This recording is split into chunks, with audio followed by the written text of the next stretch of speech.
Hello everyone, welcome to a new video of mine. I know what you're thinking, does this even count as Fortnite mobile? And in my defense, you can play Fortnite on it and it can be played on the go, technically making it mobile. So we're gonna consider it Fortnite mobile for this short video. While all my mobile brethren were looking at the phones and tablets that ROG was releasing, I was thinking a step ahead. No, but seriously, all jokes aside, I initially got this thing so I can play GTA again, but like a moth to a flame, it wasn't long before I started wondering and pondering how this thing would run Fortnite. Today I'm going to try my best to get the best performance out of it and see how well it holds up in today's day and age as far as Fortnite goes. If you enjoy, consider leaving a like and comment if you think this counts as mobile. Well, it doesn't really count as mobile, but whatever. My name's Sam and let's get straight into the video. Alright, for those who are unaware, this is asus's ROG Ally Z1 Extreme. It is their second generation of handheld PCs, with the ROG Ally X being the latest release. As mentioned before, since it is a PC, you can run numerous games on it, but for today's video, we're going to be focusing strictly on my lifelong addiction to Fortnite. And just to clarify, my main platform is PC, so I'm not too sure what a lot of these settings meant, but I tried to put everything on what I assumed was low, since I personally prioritize consistent frames over graphics.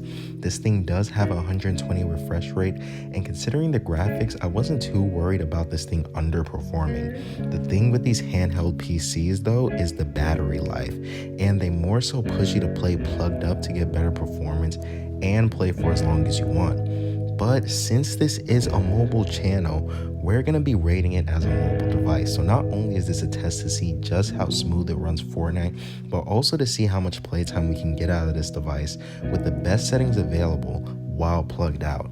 This means that I kept the operating mode at turbo to see how long we can get the best performance. Alright, quick jump in real quick.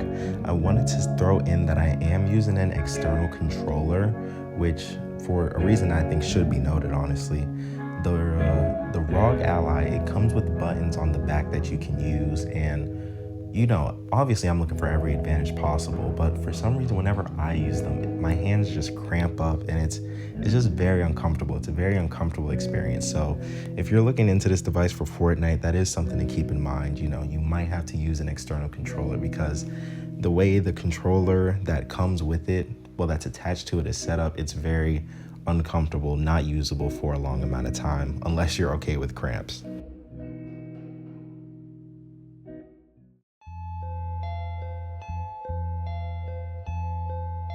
After the first game, around the 21 to 22 minute mark, it dropped all the way down to 63%.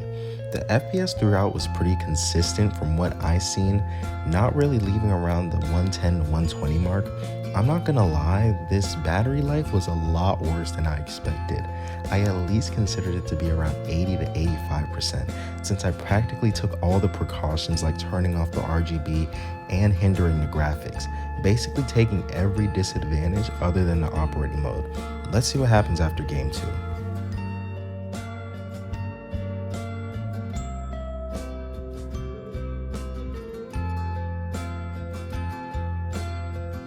After game 2, the frames again were pretty chill and the 120 felt smooth all around, but the 42-minute mark we were already at 23% of battery.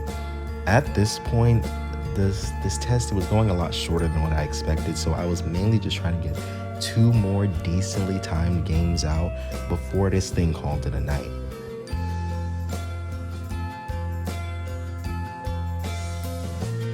I died a little early in my third game, around the 50-minute mark, so 8 minutes away from the last time I checked, and we were already down to 8%. I got the low battery notification by 51 minutes.